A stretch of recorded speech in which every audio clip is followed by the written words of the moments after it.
Bem-vindos a mais um Pode Sim. Eu sou o Carlos Luiz. Eu sou a Priscila, gente, tudo bem? Oi, pessoal, sou o Daniel. Olá, eu sou o Arthur. Hoje nós vamos tratar de um tema bastante delicado, de grande importância para todos nós, né? Vamos falar hoje sobre obsessão e suicídio. Priscila fez uma pesquisa para a gente e encontrou uma pergunta muito interessante que talvez algum amigo, algum familiar em algum momento faça para você. Por isso, vamos prestar atenção.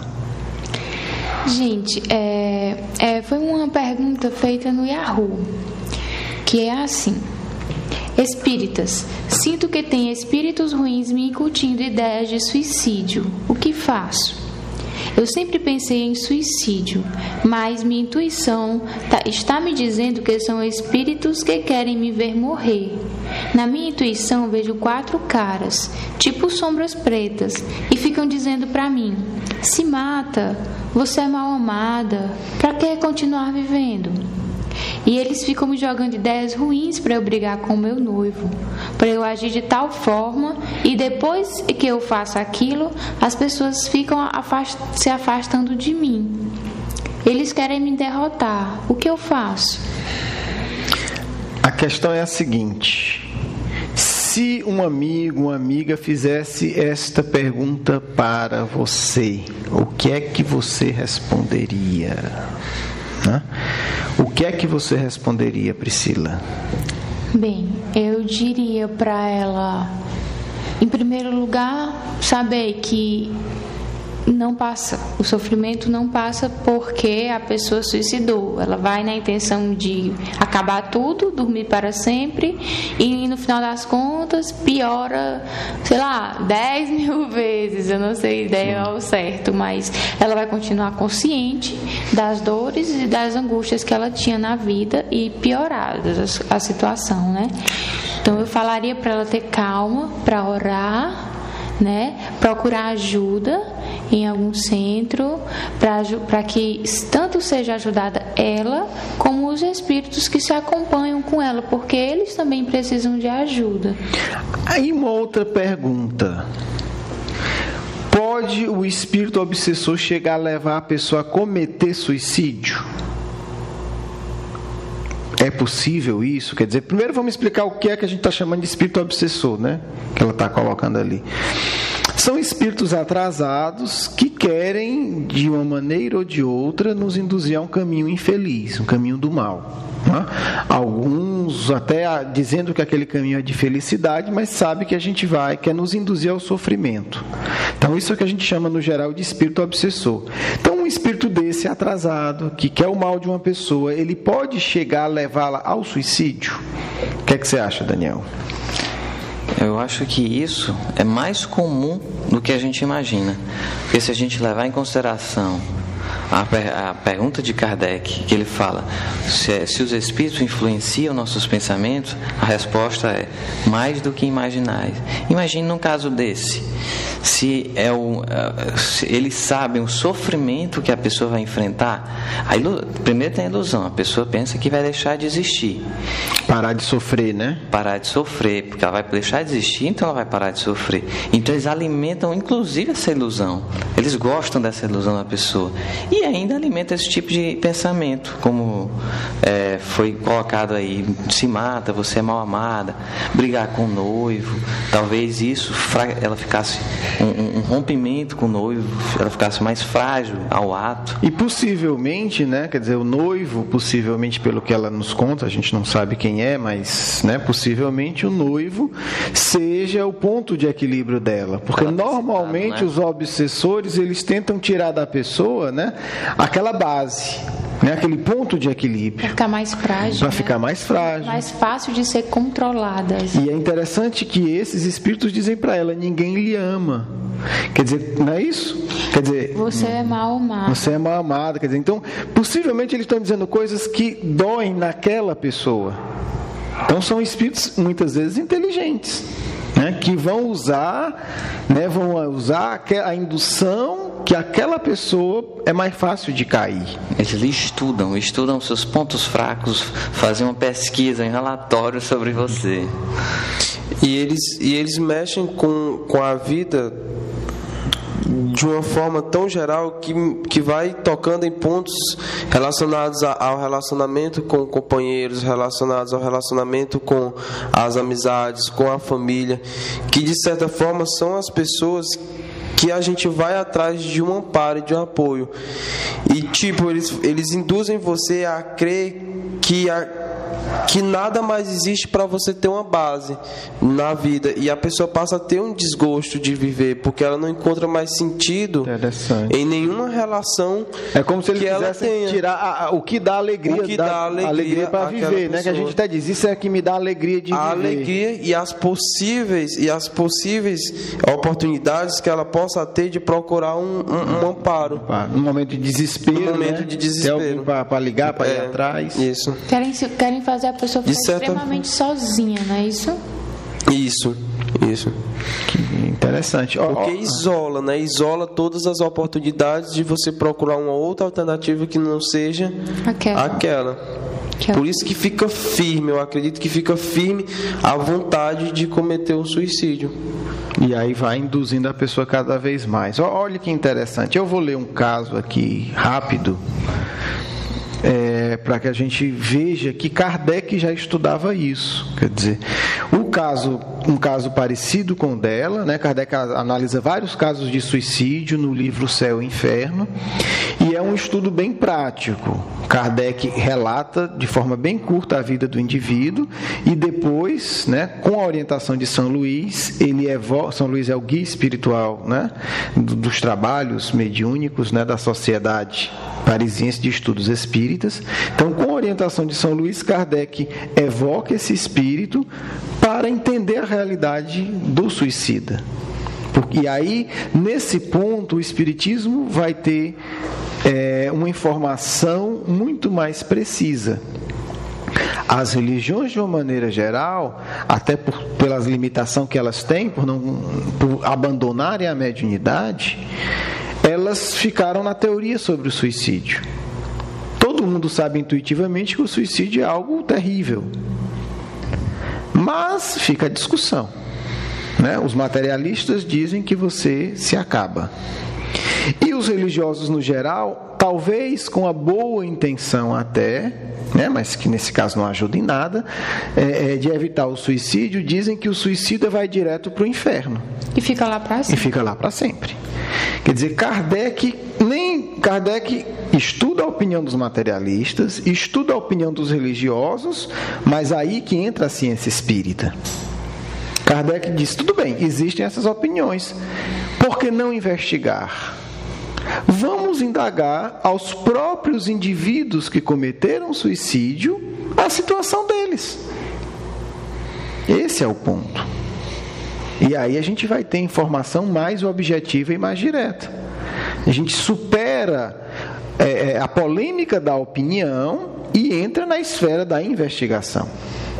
E o curioso é que, desde Kardec até agora, todas as investigações espíritas, feitas em todos os países, apontam uma realidade muito parecida.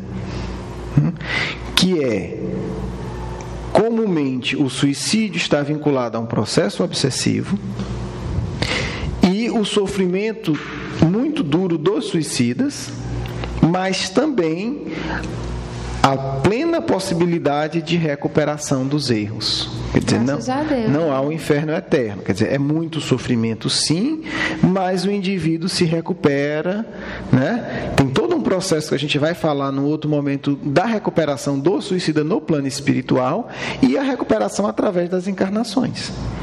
E a gente tem um exemplo belíssimo de recuperação, que é a Ivone do Amaral Pereira, que ela mesma narra que ela teve várias encarnações como suicida, e na última encarnação ela, enquanto médium, trabalhou muito com suicidas, teve uma vida totalmente equilibrada e desencarnou de uma maneira excepcional. Então, ela é a prova de que os suicidas têm todas as condições de se recuperar dos erros. Mas eu vou ler aqui rapidamente um dos casos que Kardec trata, porque é justamente no tema de hoje. É o Antônio Bell, que é exatamente um suicida vinculado a uma obsessão. Eu vou ler aqui porque é curto, né? O Antônio Bell era era o caixa de uma casa bancária no Canadá. Ele suicidou-se dia 28 de fevereiro de 1865.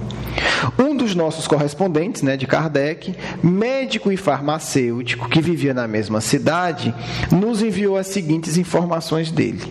Era um conhecido do Antônio Bell. Conheci-o havia perto de 20 anos.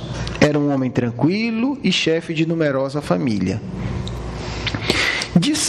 Então até aí era tranquilo, mas de certo tempo para cá, narra esse amigo de Kardec, imaginou que tinha comprado um veneno em minha farmácia e do qual usou para envenenar alguém. Ele começou a imaginar isso. Muitas vezes ele vinha suplicar-me para me dizer a época daquela compra. Então, tomado de alucinações terríveis, ele perdia o sono, lamentava-se, batia no peito. A família vivia em constante ansiedade. Das 4 da tarde às 9 da manhã, hora esta em que se dirigia para a casa bancária, onde, aliás, procedia com muita regularidade aos seus serviços de escriturações, sem que jamais tivesse cometido um só erro. Quer dizer, no trabalho ele conseguia ser um funcionário exemplar, mas no outro horário ele tinha todas essas crises. Habitualmente dizia sentir dentro de si um ente que o fazia desempenhar com acerto e ordem a sua contabilidade. Quando se dava por convencido da extravagância de suas ideias, exclamava: não, quereis iludir-me, lembro-me, é verdade. Quer dizer, o farmacêutico tentava convencer ele que ele não tinha comprado o veneno lá e não tinha matado ninguém, mas ele dizia que não, que ele lembrava, que ele tinha envenenado alguém. Por esse tormento, pelo que a gente vai ver, ele se matou. A pedido desse amigo que relatou isso, conta Kardec, ele foi evocado. O que é evocar? Você faz uma prece e convida o espírito, chama o espírito para se manifestar. Em Paris, quer dizer, ele desencarnou no Canadá. Paris é do outro lado do oceano. A 17 de abril de 1865. Ele cometeu o suicídio dia 28 de fevereiro. Esse amigo escreveu para Kardec, pediu para, se era possível ter mais informações. Kardec, com a orientação de São Luís, o evoca. Kardec faz a evocação e o espírito vem e responde: que pretendeis de mim? Submeter-me ao interrogatório? Não precisa, eu confesso. O espírito já veio achando que ia ser interrogado, acusado. Kardec já responde diferente: bem longe de nós o pensamento de vos afligir com perguntas indiscretas. Desejamos saber apenas qual a vossa posição nesse mundo, bem como se vos pudermos ser úteis. Quer dizer, Kardec já disse: não estamos aqui para lhe investigar. O que a gente queria saber é a sua situação no plano espiritual, Como eu estou fazendo uma pesquisa sobre isso, eu quero saber a sua situação e também quero lhe ajudar. Posso ser útil a você? Se for possível, eu serei extremamente grato. Tenho horror ao crime e sou muito infeliz. Responde Kardec: temos a esperança de que as nossas preces atenuarão as vossas penas. Parece-nos que vos achais em boas condições, visto como o arrependimento já vos toca o coração, o que constitui o começo da reabilitação. Deus, infinitamente misericordioso, sempre tem piedade do pecador arrependido. Orai conosco. E aí Kardec, junto com o Espírito, faz uma prece, que é inclusive a prece que está no Evangelho segundo o Espiritismo, prece pelos suicidas. Então, depois que ele faz a prece, aí Kardec pergunta: agora, tende a bondade de nos dizer quais crimes você se reconhece culpado.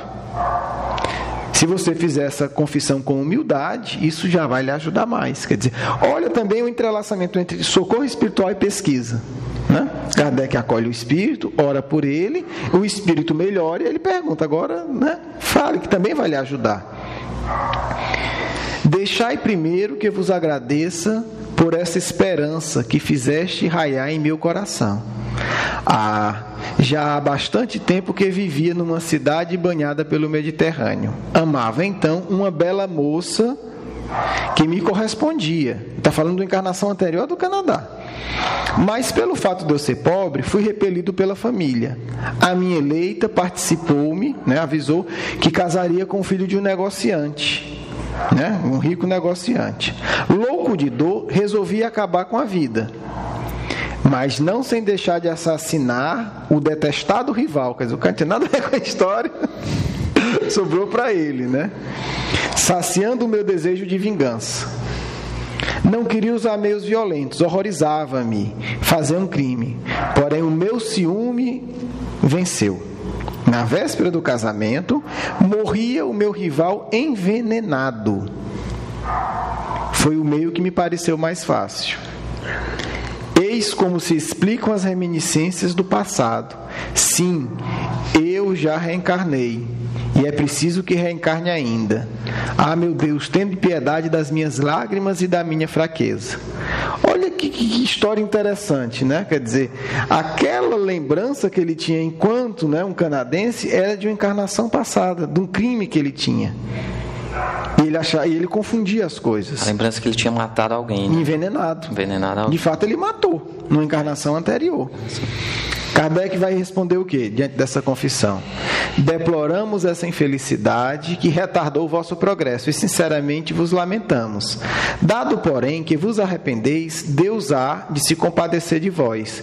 Dizei-nos se chegasses a executar o vosso projeto de suicídio. Naquela encarnação, quer dizer, ele matou o homem que ia casar com a mulher que ele amava, e ele chegou a se matar. Naquela época, ele disse não. E confesso, para minha vergonha, que a esperança se me despontou novamente o coração. Ele ia matar o cara e se matar. Quando ele matou o cara, ele ficou, disse, quem sabe dá certo? Mente desvairada, Agora ela está livre. Com o desejo de me aproveitar do crime já cometido. Traíram-me, porém, os remorsos. E aí veio o remorso. E acabei por expiar o último suplício do meu desvario. Aí depois ele enforcou-se.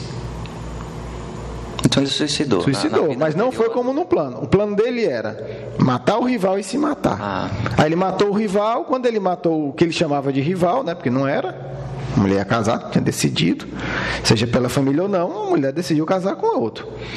Ele matou. Só que depois ele ia se matar e disse, quem sabe agora não dá certo o casamento. Só que ele começou a ter muito remorso. E esse remorso levou ele depois a se enforcar. Aí depois ele veio... Aí Kardec vai perguntar, na vossa última encarnação, você tinha consciência desse mal que você praticou? Ele disse, nos últimos anos somente. Eis o que aconteceu. Eu era bom por natureza. E depois de submetido, como todos os homicidas, aos tormentos da visão perseverante da vítima, isso no plano espiritual, que me perseguia qual vivo remorso, dela me desvencilhei depois de muitos anos, pelo meu arrependimento e pelas minhas preces. Estava no plano espiritual, encontrou o espírito, sofreu muito, se arrependeu, aí foi dada outra encarnação, recomecei outra existência, a última que atravessei, calmo e tímido. Tinha em mim como uma vaga intuição de minha fraqueza inata.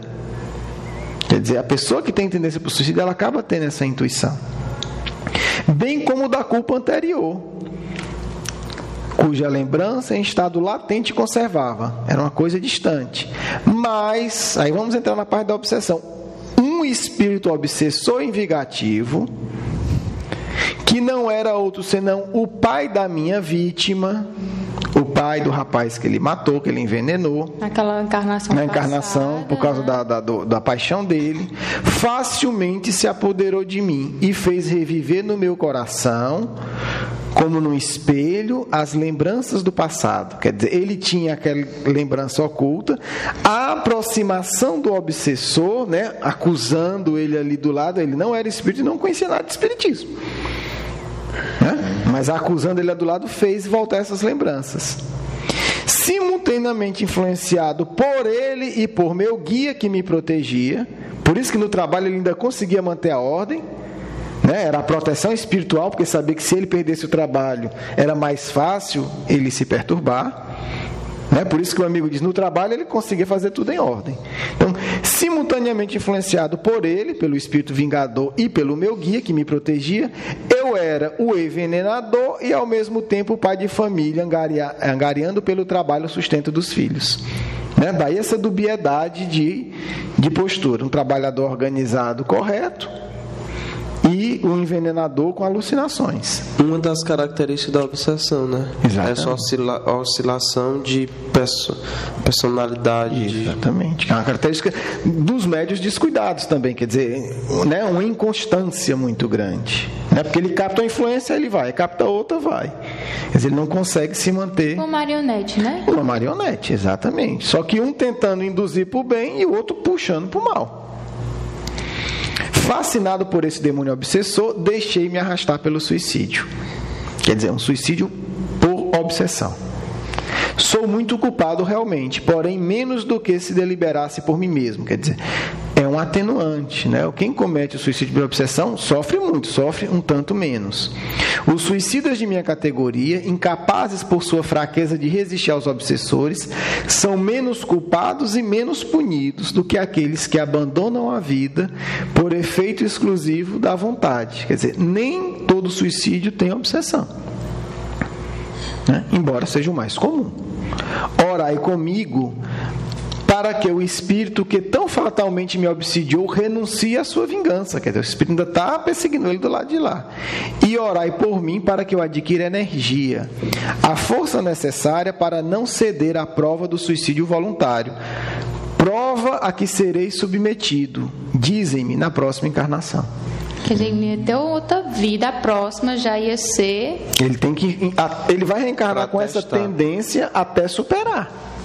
Vai ser difícil, né? Então, o suicídio... Aí você vê as sucessivas vidas que um suicida vem trazendo, cometendo a mesma ação do suicídio, né? Essa tendência que traz de vidas passadas e que não é bem trabalhada na vida atual.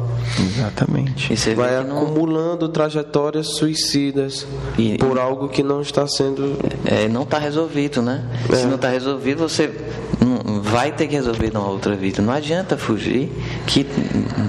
A tendência do suicídio vai ter que ser enfrentada de novo, né? E o problema que levou ao suicídio também, a fraqueza. Se a pessoa suicidou porque teve um problema amoroso, ela vai enfrentar esse mesmo problema e a mesma tendência, né? Isso. Então outra que se sentiu muito só. Exatamente. Eu sou só, não tenho ninguém, é melhor eu... Vai vir, vai ter que enfrentar a solidão de novo e a tendência ao suicídio. E são fraquezas, né, que os obsessores tomam conhecimento para poder ajudar eles nessa indução.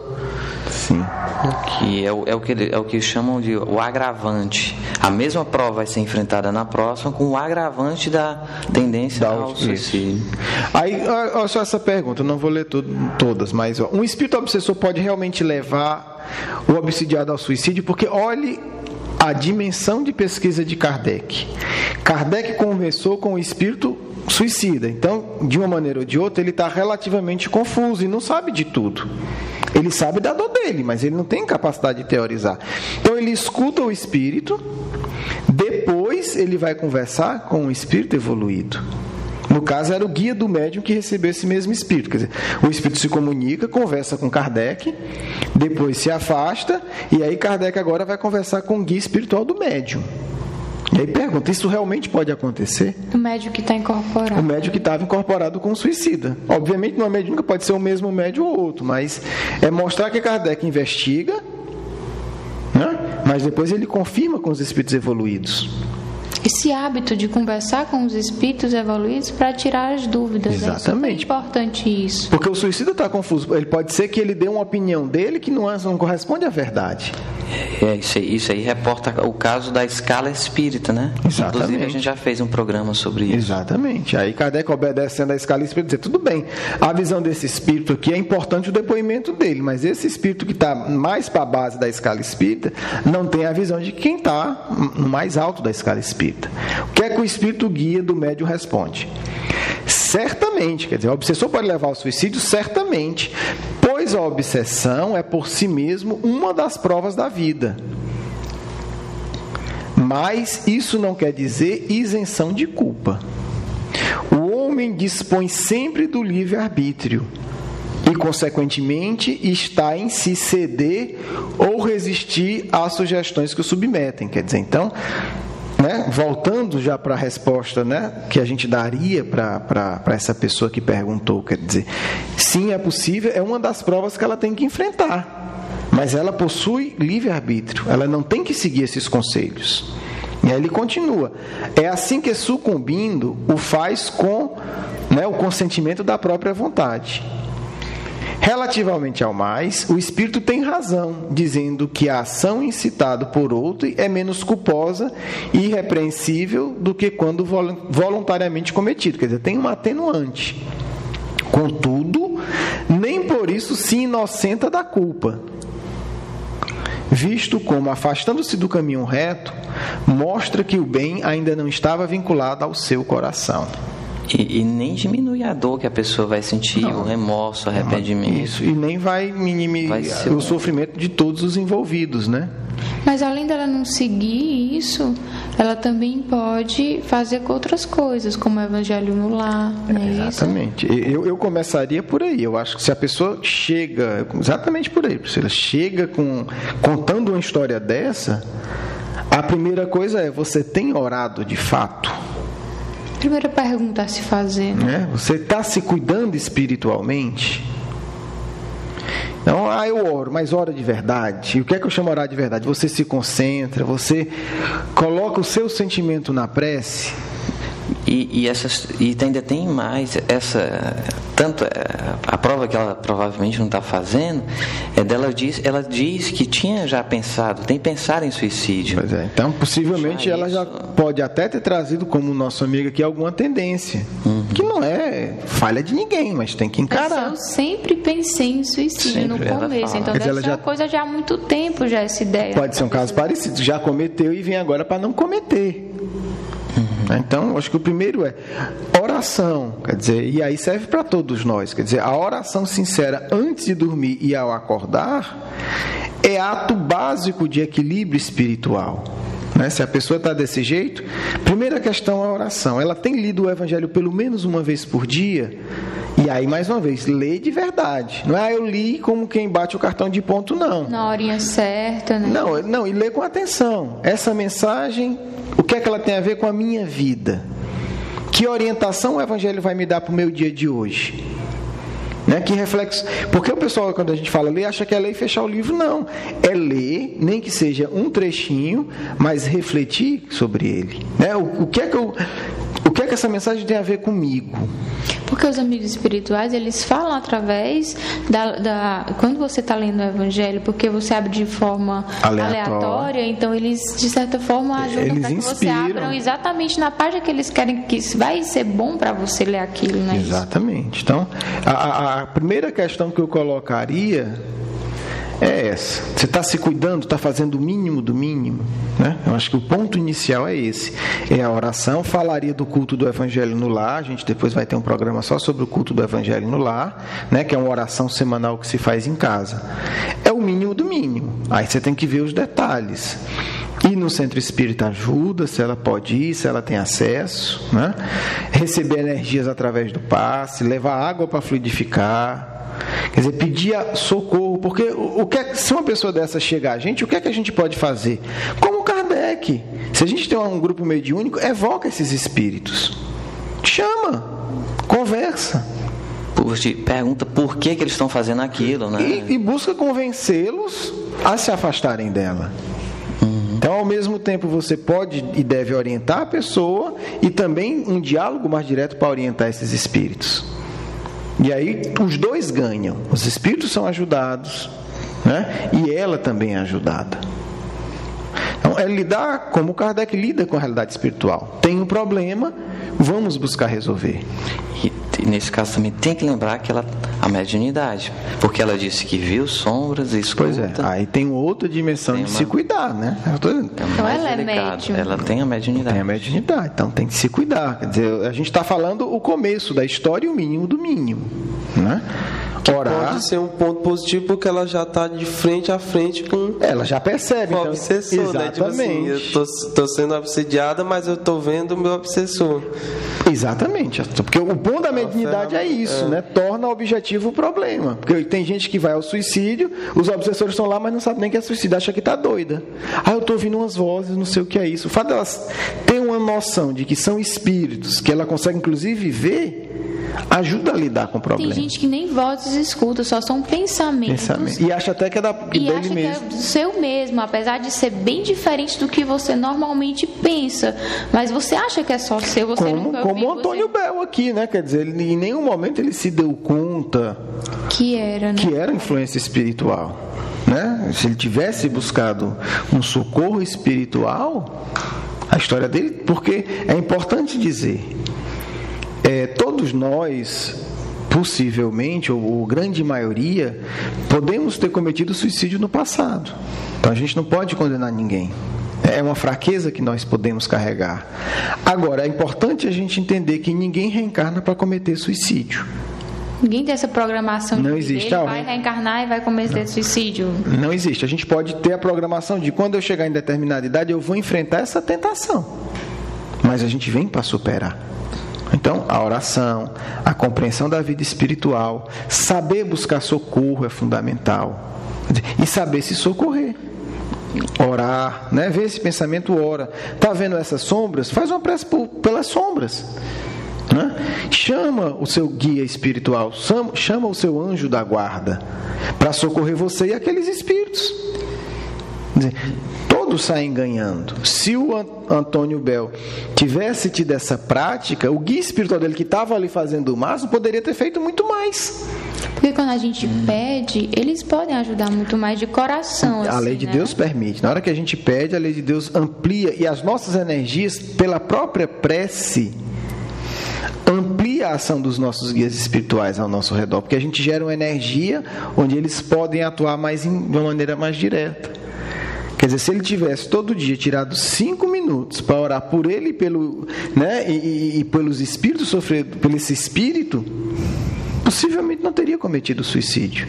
Então é um ato drástico, mas às vezes não é difícil. Porque quando a gente ora, a gente dá meios para que o nosso guia espiritual utilize daquela, não sei se eu posso dizer, tipo, a substância que a gente libera, das energias, energias, né? Quando a gente está fazendo uma prece, a gente libera energias que o nosso guia pega e faz com que isso ajude a gente e os outros. Exatamente. Né? Então quando a gente não ora, ele ajuda, mas é mais difícil. A gente limita a ajuda, né? A gente limita a nossa própria ajuda por não estar orando, né?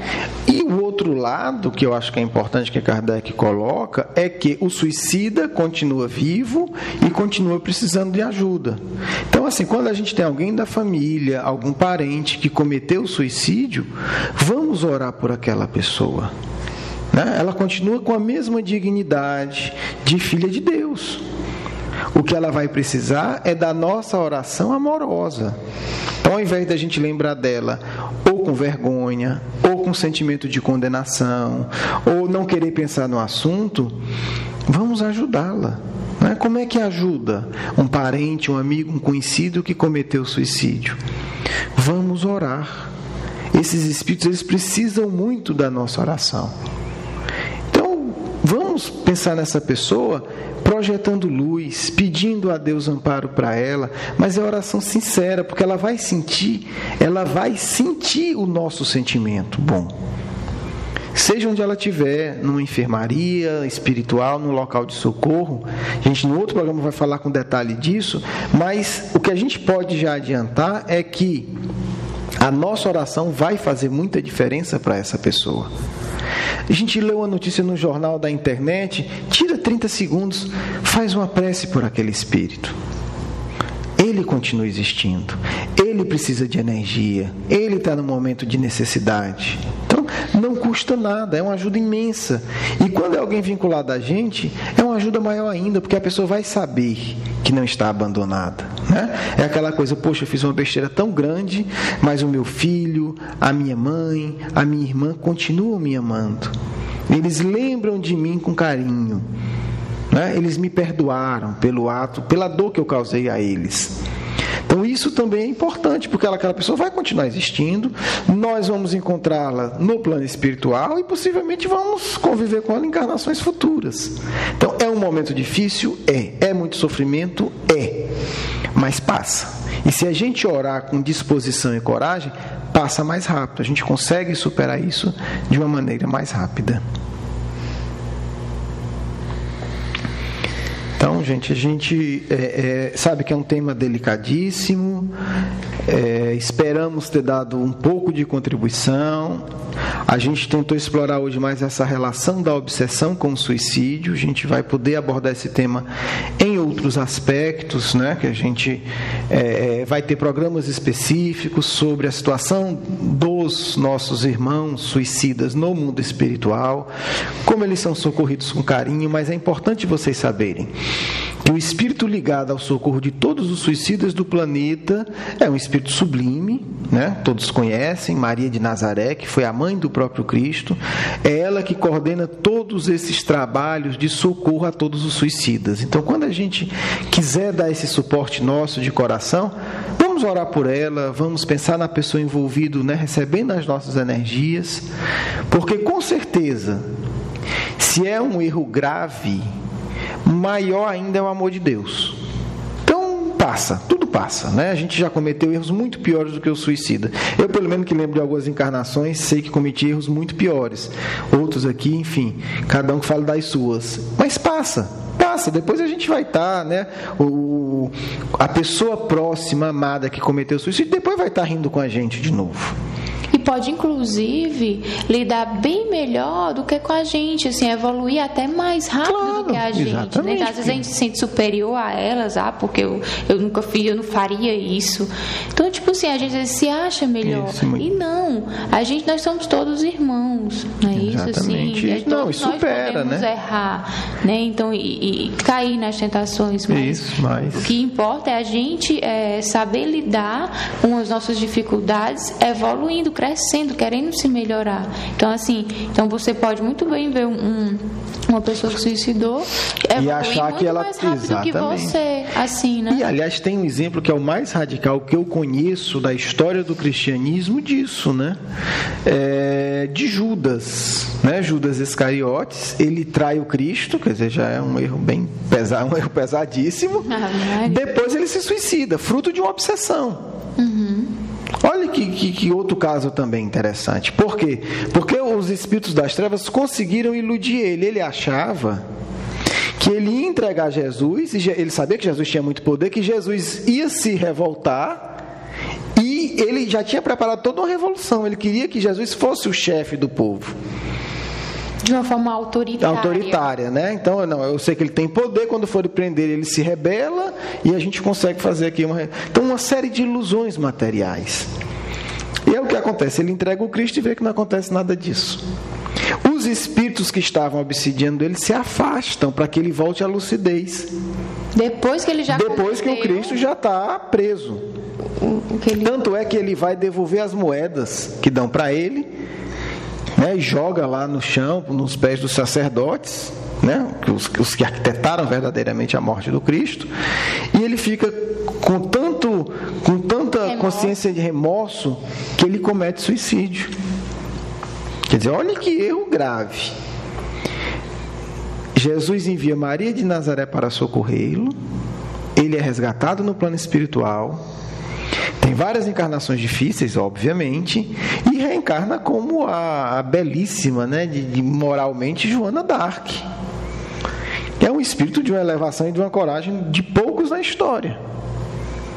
E aí liberta a França e é queimada em 1431, salvo engano. Né, traída. Né? Ela liberta a França e depois é traída pelo rei francês, é entregue à igreja, passa pela Inquisição e é queimada. Então Então é uma história de recuperação. Quer dizer, quem de nós teria, né, a ousadia de se achar pelo menos perto de um espírito dessa evolução? No entanto, foi o traidor do Cristo e suicida. Quer dizer, é a prova que o amor de Deus não tem limites, basta que queiramos, independente da imensidade do nosso erro. Quer dizer, esse espírito hoje ele habita em planos elevadíssimos e fez o que fez. Então, todos nós temos chance, todos nós temos plena condição de recuperar. E aqueles que nós amamos, que de um jeito ou de outro cometeram esse erro, vamos continuar vibrando por eles. Porque, como você falou, talvez daqui a 200 anos eles estejam lá em cima e a gente ainda está aqui no andar básico, né? Então, vamos amar sem essa coisa de peninha, de não sei de quê, porque ninguém sabe, são como nós. Cometeram um erro, mas ninguém sabe, daqui a pouco se recupera. Então, muito à nossa frente termos espirituais, que é o que interessa. E a história do cristianismo está aí, né? Existem dezenas de outros exemplos para nos provar que ninguém é condenado por Deus. Todos temos, independente do erro, plena condição de nos reabilitarmos. A gente fica triste com o ato? Fica. A gente lembra com tristeza? Lembra. Mas vamos também lembrar com coragem, né? Você vai conseguir, meu pai, minha mãe, meu irmão, meu vizinho, meu amigo, você fez isso? Você está no plano espiritual? Eu vou lhe mandar uma energiazinha de coragem, de força, né? Vamos se encontrar. Recupere-se, trabalhe, estude, e quem sabe esse erro não vai lhe tornar depois um grande benfeitor espiritual para socorrer os próprios suicidas, porque, né, já do outro lado da história, que também é muito comum. Então, parece-nos que a lei divina quer que até os nossos erros sirvam, né, de caminho de ascensão espiritual. Bem, me despeço. Desejo a vocês coragem, paz, para que enfrentemos todos os nossos obstáculos, para que a gente consiga evoluir em direção a Deus, estejamos encarnados ou desencarnados. Tchau, gente. Tudo de bom para vocês. Boa semana. Bom, pessoal, até mais. Até a próxima semana. Tchau e muita paz para todos. Vamos agora, então, para o momento, né? Um momento final da comunicação com os amigos espirituais. Vou abrir o Evangelho.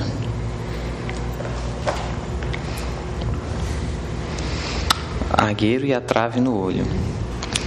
Porque vedes um argueiro no olho do vosso irmão, vós que não vedes uma trave no vosso olho? Ou como dizeis vosso irmão, deixai-me tirar um argueiro no vosso olho, vós que tendes um trave no vosso? Hipócritas, tirai primeiramente a trave do vosso olho, e então vereis como podereis tirar o argueiro do olho do vosso irmão.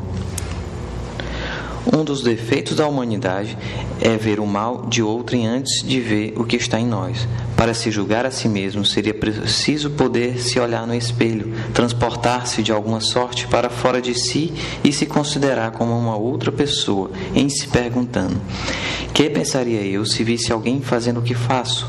Incontestavelmente é o orgulho que leva o homem a se dissimular dos seus próprios defeitos, tanto ao moral como ao físico. Esse defeito é essencialmente contrário à caridade, porque a verdadeira caridade é modesta, simples e indulgente. A caridade orgulhosa é um contrassenso, uma vez que esses dois sentimentos se neutralizam um ao outro. Como, com efeito, um homem bastante vão para crer na importância de sua personalidade e na supremacia de sua qualidade, pode ter ao mesmo tempo bastante abnegação para fazer ressaltar em outro o bem que o poderia eclipsar em lugar do mal que o poderia realçar. Se o orgulho é o pai de muitos vícios, é também a negação de muitas virtudes. Encontramo-lo no fundo e como móvel de quase todas as ações. Por isso Jesus se dedicou a combatê-lo como o principal obstáculo ao progresso.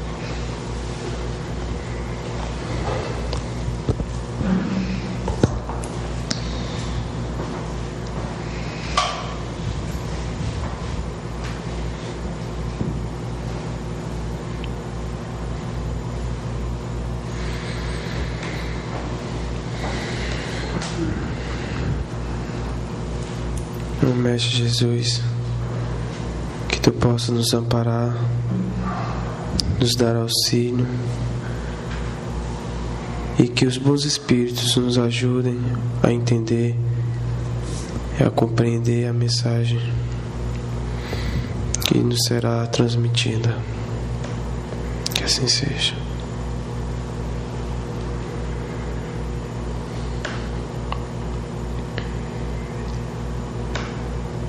O suicídio é um dos graves atos que podeis cometer, contrariando as leis de harmonia e de paz do universo. Deus, nosso Criador, deseja vida plena para todos os seres. Não permite que a agressão a si mesmo traga bons resultados nunca. Mas é preciso entender que além do suicídio direto, que visa extinguir a vida de forma instantânea e rápida, há também tantas modalidades de autodestruição que invariavelmente acarretam dores, desesperos e tristezas profundas no mundo físico e principalmente no mundo espiritual. Pensai sempre, meus amigos, que os excessos trazem também a sua cota de amargura e de punição ao coração do espírito desavisado que age contrariamente às leis do amor que regem toda a vida.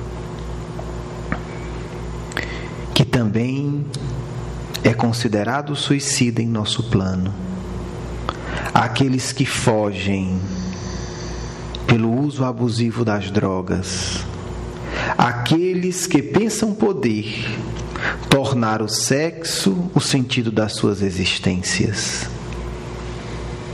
Destroem-se a si mesmos e alimentam o desequilíbrio ao seu redor.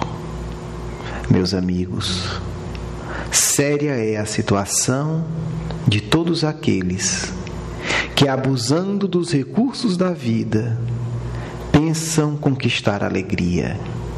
Não há um só excesso que não traga amargura e tristeza ao coração do espírito imortal.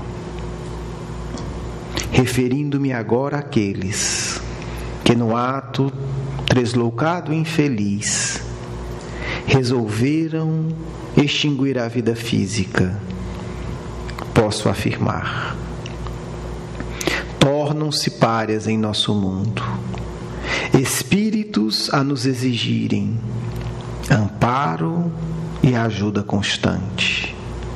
São muitas décadas de recuperação, às vezes séculos, que exigem esses irmãos dos corações abnegados, que trabalham sob o amparo seguro de Maria de Nazaré. Nas cidades espirituais de socorro há muita dor e desolação.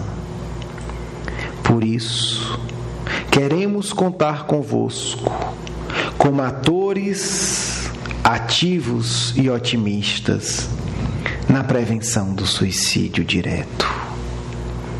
É preciso que alertei os vossos corações. É preciso que estejais preparados para educar os vossos amigos e amigas no colégio, na rua e nos lugares de lazer. Ouvir a angústia do outro, estimular de maneira certa o cultivo da prece, essa luz que dispersa todas as trevas. Ter o hábito das leituras elevadas e evitar a todo custo as baixezas ditas normais pelos espíritos dementes e doentes encarnados na terra. É assim, jovens amigos, que vocês se tornarão nossos parceiros na diminuição dos suicídios e um dia Quando a sociedade reequilibrada e lúcida valorizar a Deus, a vida espiritual, não haverá mais suicídio. O suicídio, portanto, é um ato de desespero. Devemos nos apiedar sempre de todos aqueles que cometeram essa terrível infração às leis de Deus, orando por eles, dando o nosso carinho, a nossa compreensão. Mas, acima de tudo, aprendamos hoje a prevenir esses impulsos doentes em nosso coração, através de uma vida equilibrada e digna. Aprendamos hoje, ao auxiliar os nossos amigos e parentes mais próximos, que a mensagem do Evangelho é uma mensagem de vida plena e de luz para todos aqueles que se dispõem, no seu dia a dia, a cultivar o otimismo, a paz, o Cristo verdadeiro que está em seus corações. Despeço-me, agradecendo a oportunidade de aqui falar e colocando-me à disposição para que no futuro possamos ter um diálogo aprofundado sobre a realidade do suicídio em nosso plano, bem como as nossas propostas específicas de uma campanha nacional de superação do suicídio em vosso mundo. Muita paz de um irmão, de um amigo que há muito trabalha no socorro e na prevenção do suicídio. Que o Cristo ilumine nossos corações para sempre.